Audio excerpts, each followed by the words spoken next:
Hello, my name is Sophia, and I want to welcome you to Cordialsa USA. At our early stages back in 2004, we had a crystal clear vision to have a powerful and efficient distribution network in the United States of America, offering the best multicultural portfolio, making us the preferred distributor for our customers.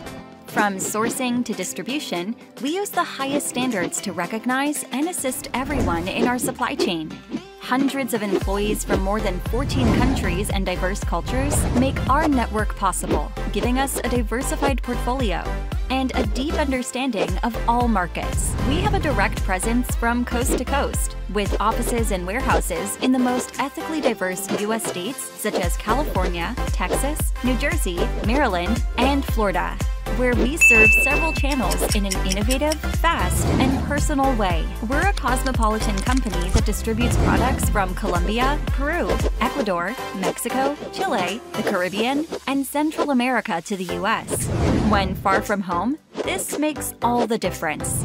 We are a motivated, ambitious, and diverse team. We create memorable experiences for clients through more than 36 brands that meet their wellness, nutrition, and enjoyment needs.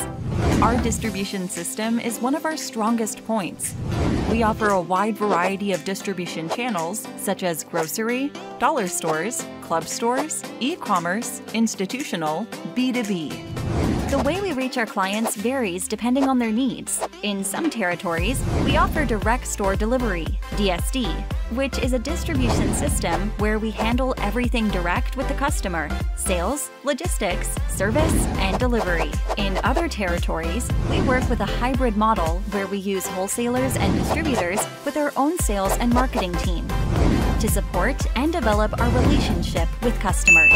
Cordialsa USA has a wide presence in e-commerce, with its own online store and sales through important platforms like Amazon, Walmart, e-wholesalers, and relevant online marketplaces, which give us coverage throughout the United States.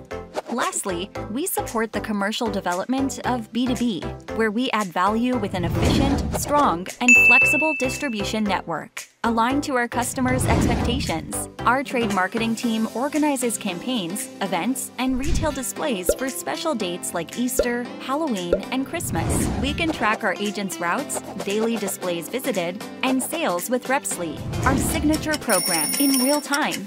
We are part of the Sustainable Nutrisa Group, which has evolved our work culture by creating an innovative, growth-oriented environment, preserving our planet, and through partnerships. We have all the technology infrastructure required to all the challenges that come with the growth of your distribution. Additionally, we have a digital transformation plan that involves all areas in the organization. By 2025, we aim to build a powerful and efficient distribution network to duplicate our sales. Cordialsa USA belongs to Grupo Nutrisa, one of the largest and most sustainable distribution networks in the world. We invite you to join us and be part of the change.